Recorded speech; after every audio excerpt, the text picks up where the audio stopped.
Welcome to Face to Face. This is a show about change and what's next. It's a show that asks questions and peels back the layers of our average everyday experience and goes beyond scratching the surface. We interview people doing incredible things who are making a difference around the globe. Join me as we listen in and get one step closer to understanding that big ideas shared create collaboration. Collaboration can inspire community, and communities create social change. I'm David Peck, and this is Face to Face.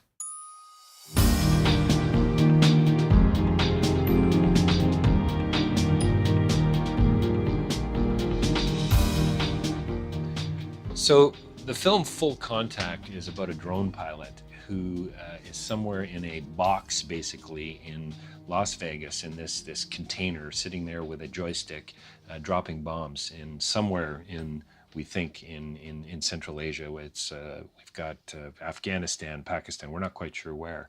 And it's a film about reality, and in some regards, as you'll see as I talk with the filmmaker David Verbeek, who's I think one of my new favorite filmmakers, who talks about this whole idea of virtuality or hyperreality, as the philosopher Baudrillard would say, the French existentialist thinker.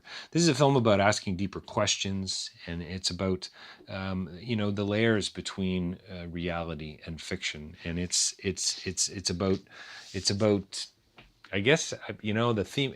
I guess you could say on some level too, it's an anti-war film, but really this is a film about getting to a deeper sense of our own humanity, to a more holistic understanding of the other.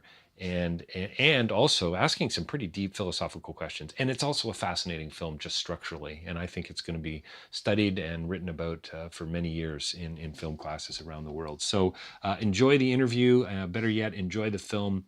The film is called Full Contact, interview today with David Verbeek. Well, welcome to Face to Face. We are joined by probably a couple of special guests here today. So we've got director David Verbeek here joining us. Thanks for joining us today. Very welcome. And we have an actor coming along as well, Grégoire Colin. Is that how you pronounce his name? Monsieur Grégoire Colin. He There will be you go. right with us. He's, Excellent. I think, checking out his hotel. He's checking out. We're at the Hotel Le Germain, by the way, which I didn't even know existed. It's been here apparently for 12 years on Mercer Street here in Toronto. Lovely hotel. It's a very nicely designed hotel downstairs, the lobby and everything. It's very nice. Yeah. So you're here for the festival, 40th anniversary Toronto International Film Festival. Watched your film, Full Contact. Congratulations. And I believe there's a showing going on right now. You're heading to the Q&A shortly. Yep. Excellent. So let's get prepped then. Yeah. So you said something to me, sort of almost up on the elevator, on the way up on the elevator, that we were chatting a little bit about philosophy and about what the question, I guess, right? What was there a question you think you were trying to answer with your film? I mean, there's so many things I want to talk about, and always am interested in entry points. Yes. Yes, I think all my films start and actually remain with a question that I have and that I'm examining in the course of the film, and what I hope is that an audience can take the film can look at the film in a way that they will start to have more questions and deeper questions and more material to think about these questions when they're done.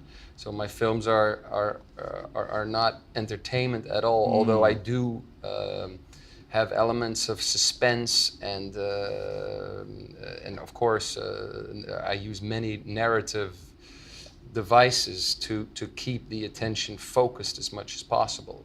But my work is always, by definition, designed to really, to give people a chance to look at themselves and to study themselves, as broad as the human condition goes.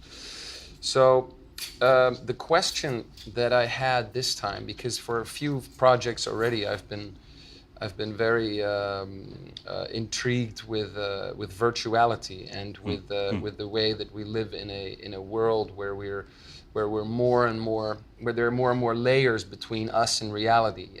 It's the way that we're interacting with each other on social media, the way that people live in so many layers of virtuality in a way that how they contact each other, and also in a way that they perceive their identity, the way they build their identity with profiles. This is something that has been happening very quickly in the last, let's say, 10 years. And I find it very important that it's questioning, that we question how it changes us. How does it change our behavior? Is it true that we used to, less than 10 years ago, we were more inclined to send one long email to a dear friend, and now we're, replying instant Facebook messages to 100 people? Are we getting more fragmented, our consciousness in little short signals?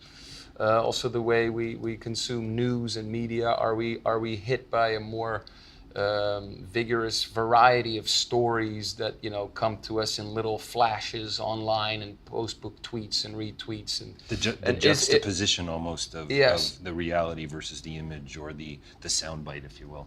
Yes, and all this is something that I when I make a film about a computer gamer, a pro computer gamer, like I did in my 2010 film that was in Cannes, Are You There? Or I make a film now about a drone pilot. I'm really using these extreme lives as a tool of to have an amplifier on something, to amplify a state that we're actually all intimately involved in. And whether, as of course we don't all kill people on our screens in reality, which is what a drone operator does end up doing as his job, but we do all, to some degree, are part of the alienation of our actions affecting others, by through very remote platforms. People that work in the stock exchange, they have massive influence on the jobs of others, but they're just trading numbers, and So kind of everything I do affects someone else. Yeah. And that was much less the case when we were all less connected, and somebody that would live in Toronto would have really virtually no effect at all at somebody that was living in Singapore, but now they do. So Jean Baudrillard, are you familiar with the philosophy of Jean Baudrillard? He wrote a book called Simulations years ago, and he came up with the notion of hyper reality. Yes. This notion of an uber I know that reality notion. almost. And one of his examples is Disneyland. Disneyland's wonderful, it's fun, it's interesting, it's entertainment, but it's so disconnected from reality, it's in fact hyper reality. Yes, hyper reality, right? yes. And then his point is to take that further and say, what about the conversation you and I are having right now? How steeped in reality really is this if we're living in this hyper real world? Yeah, well, I mean, I always operate from the notion that nobody really knows what reality is. Right. Okay. Below being religious or being an atheist, and beyond that, even if you're an atheist, even if you believe in science, nobody really knows what reality is, and that's always the basis for me to create a style of narration. Actually, the only reality that we have is our own consciousness, and it's our the brain is an ultimate storytelling device, and that to me is the basis of also for full contact. Because when you ask me what was really the core the question that I wanted to ask with this film, it's really, the question is, why do drone pilots that kill people in the most remote way possible, why do they suffer from post-traumatic stress? And that is something that a lot of questions are asked about, and people really don't really know, because everybody thinks that to be shell-shocked, to have a trauma from warfare, everybody associates that with being there face down in the mud, seeing the blood, the explosions, exactly, the grittiness of it. And all of that people associated to having post-traumatic stress is taken out of the equation when you kill people through a screen in a different time zone, Through and when screen you're and- out of harm's way yourself. And a joystick. I mean, some of the shots are just. I mean, I grew up on the old style video game, not the new sort of application on your iPhone or the old Asteroids. I'm that old, right? Or Space Invaders, right? So you had a bit of that joystick thing going on, and you're opening some of the opening establishing shots you've got of the presumably Afghanistan or Pakistan or somewhere in Central Asia. I'm astounded that I mean I know that stuff goes on, but you see it on screen and you just say, really, are we really doing this? Are we really going through with this? And then the close-up of the finger and the button, and that's it. I love the shot with the mosquito, by the way. There's a great African proverb that says, if you really don't think you can affect change in this world, try sleeping in a room with one mosquito. Right? You're going to spend the whole night trying to kill this mosquito. I've been there. Maybe that mosquito's got malaria. Maybe that's going to be the dengue mosquito. I got to get it, right? So I love that incrementalism in this film, that notion that, your comment about stockbrokers. What kind of change are they affecting with the decisions they're making, right? Their responsibility, their actions matter, right? Yeah. By the way, now... So, Grégoire has joined us. He just arrived. He just walked out of the elevator. The main star of the film. Can we move a little closer and we'll share a microphone, actually. How's that? Thanks for joining us, Grégoire. So this film really is about, it seems to me, everything but full contact.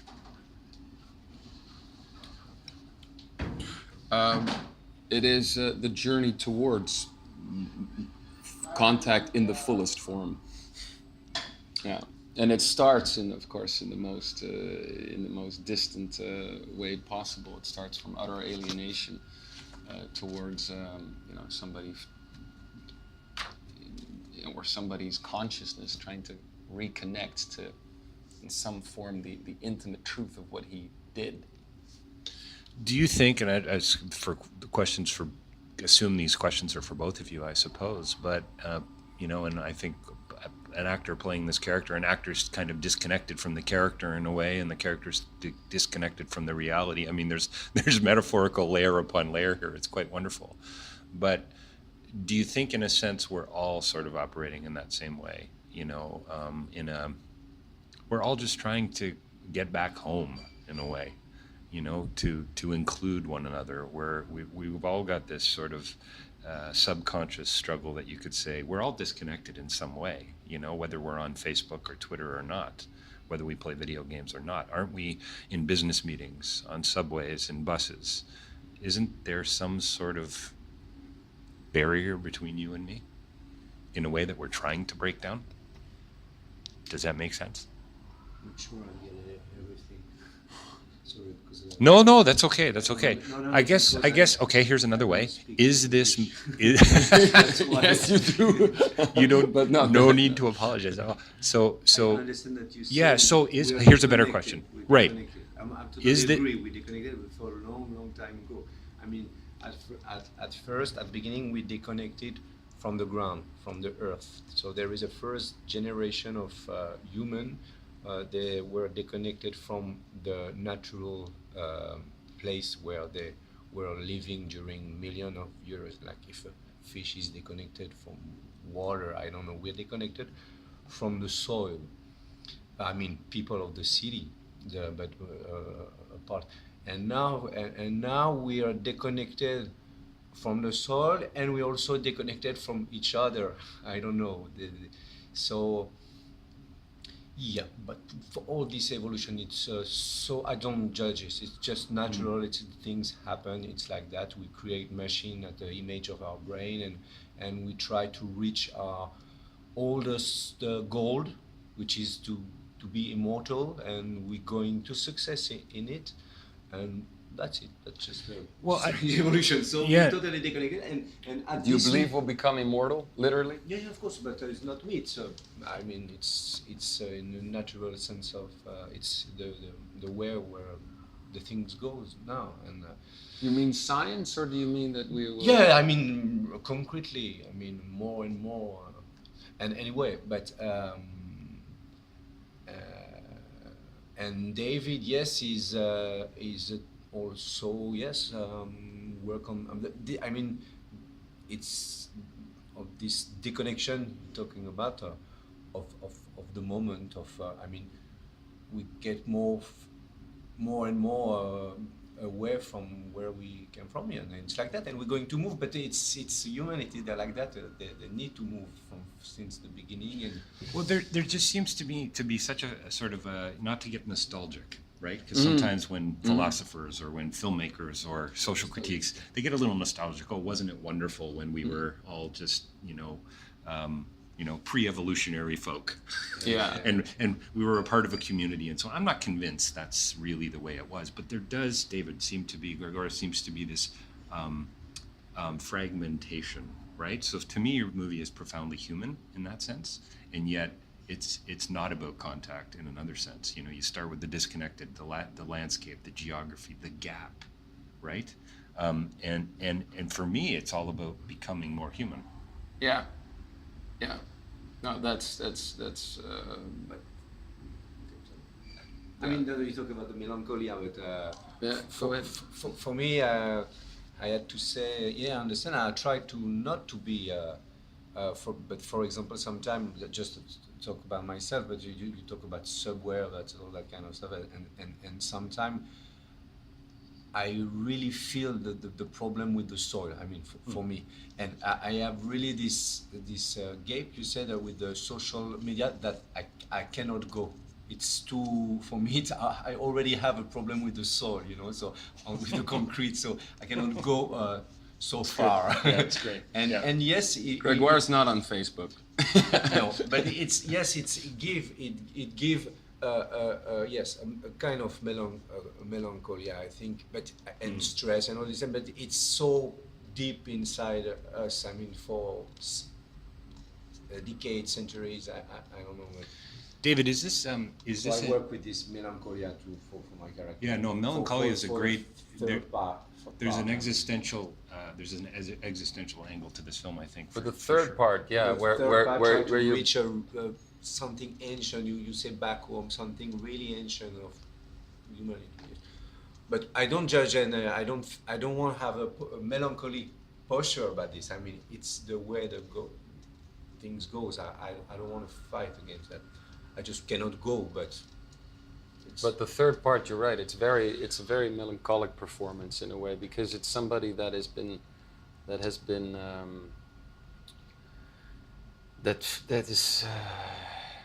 doesn't want to restart his life. He's staying in an apartment, and there's no decoration. There's just a mattress. There's somebody that just that only has one desire, and that is just to somehow become the complete opposite of what he has been, and what he has been is he has been affecting people without feeling it, and now he just wants to feel it, and he just wants to be beaten to death, It's this kind of redemption tale. The redemption, sure. It's a redemption tale that has nothing to do with the classical Christian redemption tale. Even literally, he says, "I'm not in the booth. Not after forgiveness. I'm not looking for forgiveness. Just want to be reborn." What does that mean, to be reborn? Well, for him. It's just to reach ultimate entanglement with what he already has done. He has already killed these people. How much more intense can the contact between two people be as one taking the life away of the other? That is such an incredibly profound connection that people have, and this is based in our psyche. We know this. So even if we take the physicality and the smell and the sight and the sound away from it, because the explosions are deliberately very silent in the beginning of the film. There's no sound, and in the reality there is no sound. Of course, why would there be sound? Why we don't have a microphone on the ground. Even if the 10,000 miles microphone away. was on the ground, it would be blown up. Right. Exactly. So there is reaching the gap from the experience to the reality, because we all somehow, even though our consciousness in this world cannot grasp what reality really is, We try becoming religious. We try becoming, they have our hands in the soil. But no matter how far we go, we never are really sure whether we are in reality or not. And this is a character that tries to feel that he's in reality as much as possible. He wants to get that connect. And he goes looking for physical pain. He goes looking for danger, for the rage, the anger that must be directed towards him. He will do anything to have this feeling of the people that he affected. And I guess maybe that is my answer to why do drone pilots have post-traumatic stress. Because even though they were not stressed, it's the human mind that tells the story and that keeps retelling the story of what has been done. And I chose this structure for this film because of exactly the same things that, I don't have any experience being a drone pilot, but I do have very simple human experience that we all have. I have just a silly example. I have the experience of driving my bike in Amsterdam and somebody almost hitting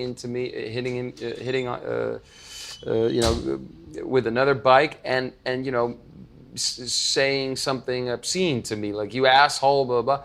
And then I feel bad about what just happened. And when I drive my bike on, I go back and in my mind and I go like, what if I would have gotten off and I would have punched that guy in the face? I think I would feel better then.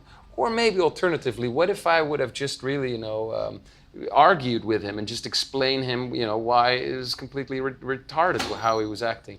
Or what if it would never have happened because I would have stopped earlier there? You see, it's a reinventing of the same moment, a reinventing. And finally, when I have had enough versions and when I've told myself all those versions, then my brain kind of relaxes and I can move on with my day and I don't think about it anymore. Or, other example, of course, we all know that if you've been in love with somebody, the relationship ends. How many times don't you think back about those moments? What if I would have said this? What if I would have gone there? What if I wouldn't have left? What if I would have tried it again? Again, a retelling of the same story again and again. So I ask myself, if somebody takes a life, or many lives, and of course this influences him an incredible deal, this person must be busy with retelling this narrative, and it must take him God knows how long to create a story for himself which is solid enough so he can move on. And in a way, this is the structure of the film. He must wonder so much about what he did, who these people were, and how the moment of killing really was there on the ground where he wasn't.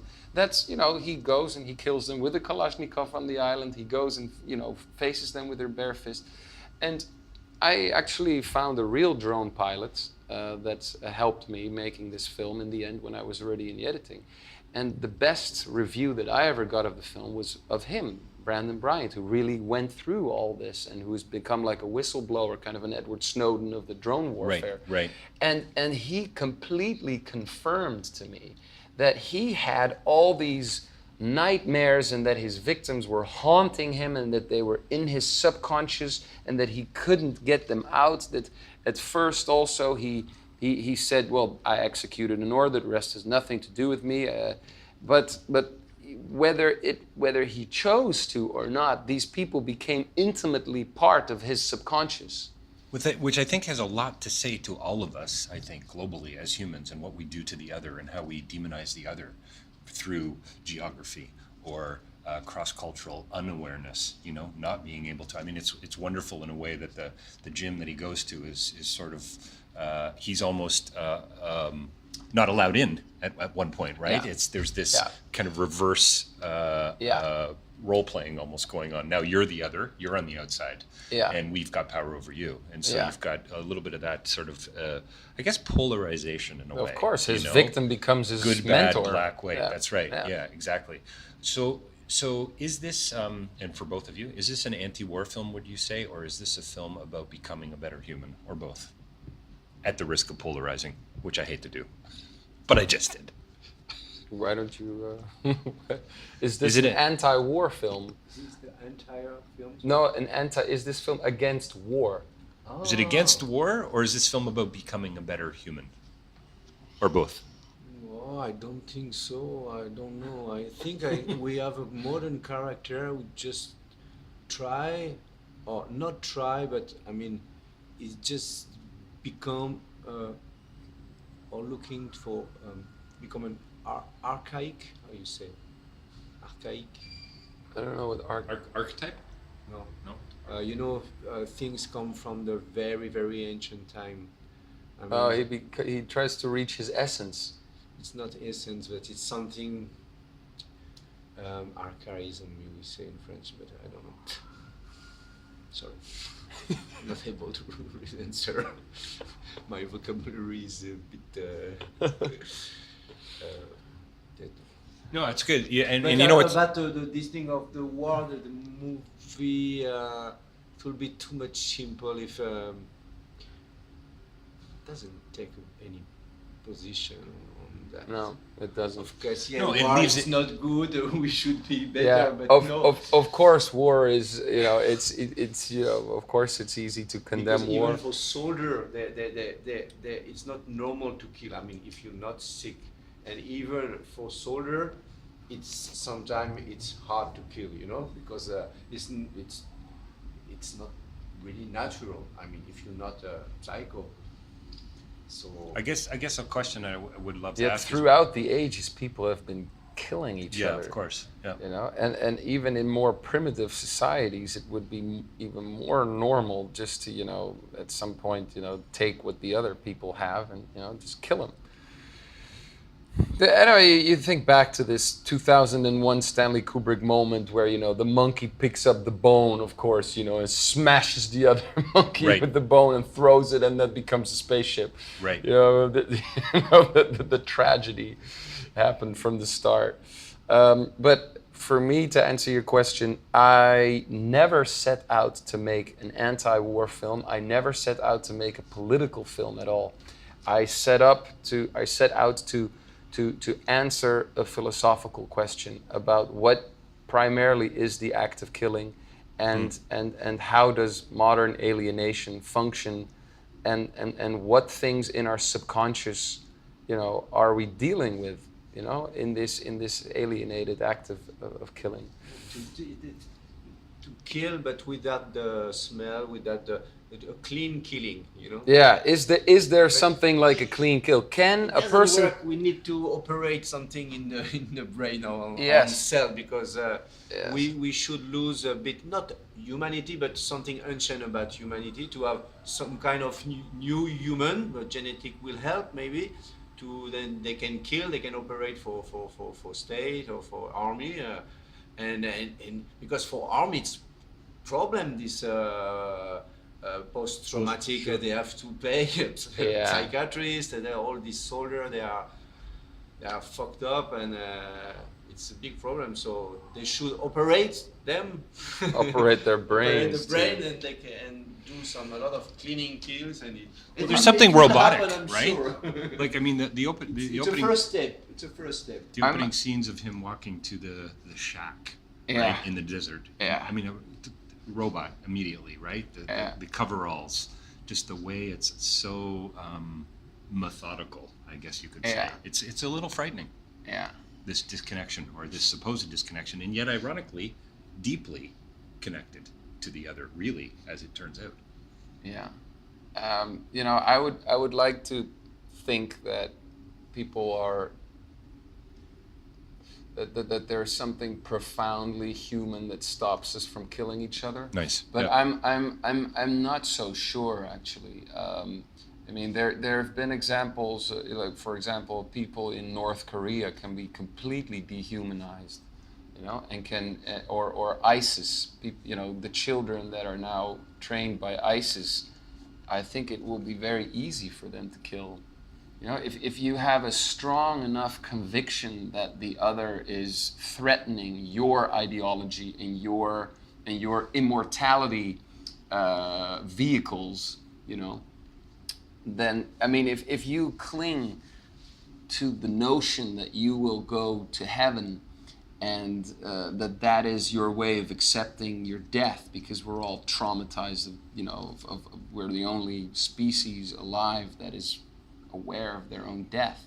So we have all these character defenses that we entail, that where we tell ourselves a story so we don't have to be afraid of our death anymore. Now, the most powerful thing is that if there's somebody else that has another ideology who threatens your solidity of your belief that you're immortal in some way, that can make people so incredibly cruel and mean and dehumanized. And you see that all over the world. So I mean, I guess a Western drone operator becoming post-traumatic stressed and having an existential crisis because he killed people in a very remote way. Is this something that is genetically in our consciousness? Is this something that is it his humanity, his essential humanity that he cannot control here, or is it just his Western upbringing? Is it society that is there something evolutionary biological that or would somebody that is on the ISIS side and he's just bombing these people that are that are standing in the way of the Holy Caliphate, would they have any problem with it? And I don't think they would. That's the scary part. Do you think you've landed yet on that? The genetic versus the sort of the existential No, that's not edge? what this film has reached. That's not what this film is about. No. This film is basically about this film operates within our Western identity. Also, I was very cautious not to make it too American. I didn't want to tap into the entire conversation of drone pilots doing this because they were, nationalists, because they believed in America, they need to protect America, all this rhetoric. I'm not interested in it. So I wanted to, because what I perceive is that there is a global rift between the Western world and the Arab world, and we're all becoming more and more scared of the Arab world, which is very bad. This is not true, I have to say. You don't think so? No. Because, I mean, a lot of people have fear, and that's the something. people. I mean, the people, but it's not the state of the world now. I mean, the Arabs and Western people, they are not against each other. They're together. But there is a hopefully they are. There is some. There is some block. There are things that are sabotaging it. It's not a Arab against Western. It's ancient. At first, it's a really ancient war between Arabs, and it's an ancient war between Russian and American. So, and we are on the beginning of, there is Syria, Russia. We are in the middle of the war. So, but it's not a. It's not a really a cultural problem. I mean, the American they're working and fighting with Arabs.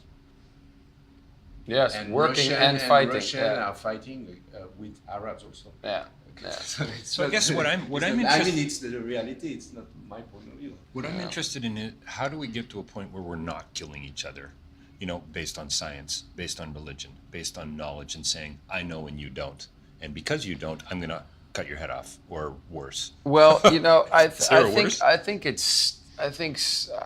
I still believe in the principles of the Enlightenment. I mean, I think that, if people become more educated and people become more traveled and more seasoned I mean, maybe cross-cultural awareness. Maybe education is not so much, because they tried that, with the Enlightenment and everything, and everybody for a while really thought that all the problems would be solved and people would get a better education.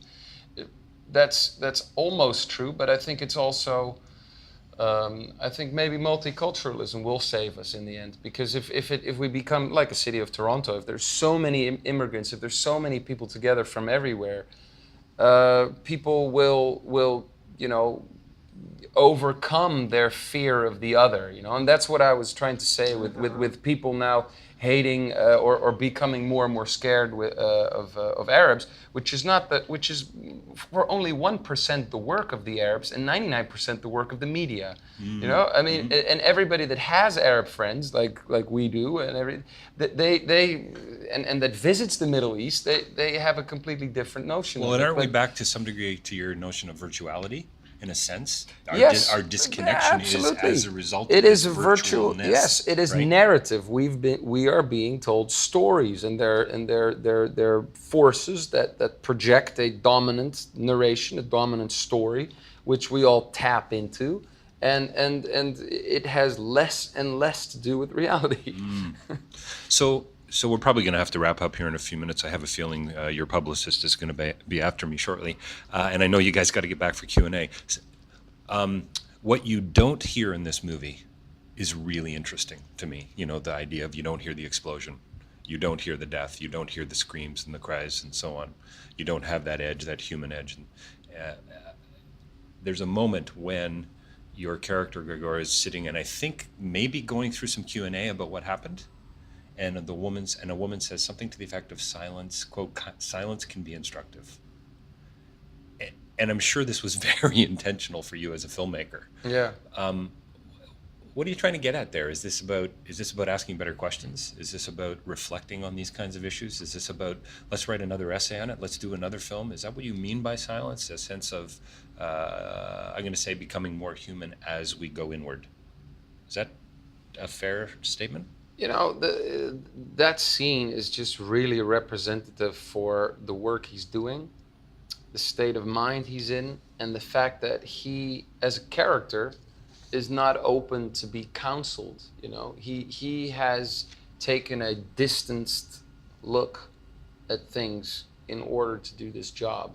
Very And- detached. Yes, and there is this, and the army is actually trying to cure PTS before it happens, post-traumatic stress, before it happens, because it's, of course, it's a problem for them. So they've recently, actually, after Brian Brandt quit the drone program, I believe this was a few years ago, the military actually put counselors in place so people could talk about what they were doing. But this is very difficult because exactly by talking about it, they will feel harder to do it the next day. So, you know, that's what that scene is about, you know, and I just thought that scene was very important right there. It was a longer scene. It was more about counseling, but in the end I left it very short, and I thought the most powerful thing was just that the scene would end with him saying, well, what has my silence told you so far? Right, right. And that, of course, works on many levels. Of you course, know, this whole idea of delay to me is yeah. also really interesting in the film, without getting way too academic and philosophical. But I think this idea of, you know, simultaneity, what's going on right now, and then the delay, and that's connected to my question about silence, because we don't, you know, I mean, talk about being disconnected from reality, right? The inability to even be silent in our culture is almost impossible, right? Yeah. It's 140 characters. There's just always something honing in on who we are and our identity, and I think that's deeply problematic. I love the way your film ends. I think it ends anyway. Correct me if I'm wrong, but the beep of what appears Yes. to be the missile coming in. I mean, Yes. come on, heartbeat. Mhm. Sounds like an EKG machine. You know, that you're monitoring somebody's heartbeat. That's where Yes, I I went know. anyway. I know. Yeah, it's beautiful. Love it. Yeah. Hey, listen, thank you so much for joining us today. I hate to end this conversation. I feel like we've just got started. But and Grégoire, you're heading back home, are you? Yeah. Yeah, excellent. Well, thank you. I hope you've enjoyed the festival. And David, the movie is Full Contact, world premiere here at the festival. Check it out. Thanks for joining us, guys. Thank you.